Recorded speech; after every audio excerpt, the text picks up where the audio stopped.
case so far is this, that in 1 Corinthians 11, women prophesy. And they prophesy in church, and they prophesy to men who aren't their husbands, and they prophesy with their husbands present in the church, and that is spiritual speech. Is it the same as being an elder? No. Were there any women elders in the early church, or women overseers in the early church, or women deacons in the early church?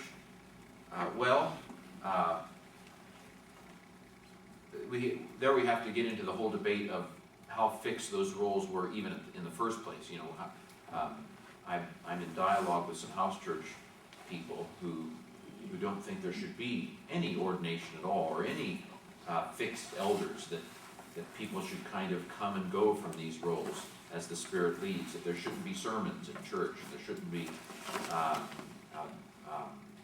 you shouldn't pay your pastors, those kinds of things. So there are people who would question whether there's any fixed church structure in the first century. Now, I do think that Paul appointed elders in churches, and that those elders were pretty much expected to be for life. I think that by the time we get to 1 Timothy, and I guess we'll do this on Tuesday, Lord willing, so the quiz on Tuesday will be over nothing, because you have no resources on 1 Timothy. Anyway, so we'll just do 1 Timothy on Tuesday, cold turkey. But anyway, were there women in these roles? You know, 1 Timothy probably, in my opinion, doesn't expect there to be women in these roles. But then again, 1 Timothy seems to me to be a somewhat hardening of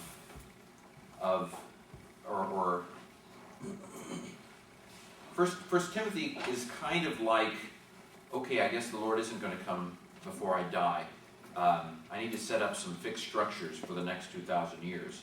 1 Timothy is a kind of hardening of structures in my mind that isn't as true of Paul's actual ministry and earlier way of doing things. So it may very well be that Paul didn't set up the structures in 1 Timothy with the expectation that women. I mean, this is what I'm going to argue on Tuesday, that 1 Timothy is really a departure in many, many ways from Paul's earlier writings. Of course, the majority of non-evangelical scholars don't think Paul wrote it. Among those evangelical scholars that do think that Paul wrote it, some suggest that maybe one of his co-workers did more of the writing than he did, and then, I mean, if you're in chains, you can't write very well.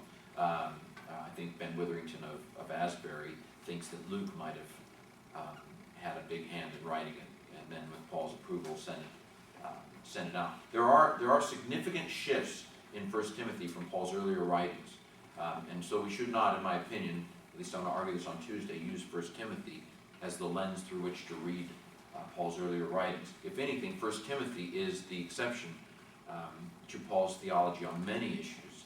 And then I'll talk a little bit about that, Lord willing, on Tuesday.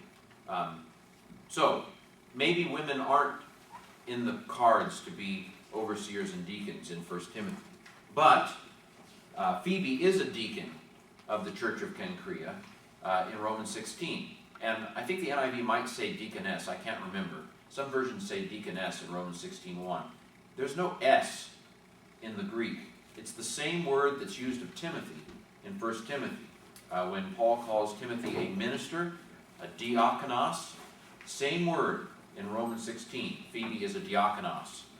So if deacon is a fixed role at the time Paul writes Romans, then Phoebe is a deacon. So I don't think that there is any evidence that women weren't elders or couldn't have been elders. And I've gone way beyond. I should really wait till Tuesday to talk about this. But anyway, my case is that women are involved in spiritual speech in 1 Corinthians 11. And at the same time that women are involved in spiritual speech, Paul assumes husband headship. And so in my opinion, what this means is that women being involved in prophetic speech in church has nothing to do with women, with the husband being the head of the home. You know, like the space shuttle, I don't know if you watched the shuttle launch on video or whatever, on TV. It launched, I don't remember what it was, Saturday or Sunday. You know, eventually, when it gets up so far enough, the booster rockets fall off. The whole headship issue in 1 Corinthians 11 falls off of the women in ministry question. So that means that nobody can use husband headship in Ephesians or Colossians or 1 Peter as an argument against women in ministry.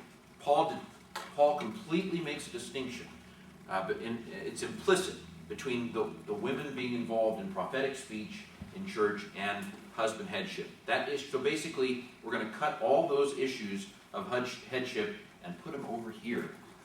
And we can discuss that, you know, some other day. But if we're discussing women in ministry, those passages are not fatal to women being able to be ministers.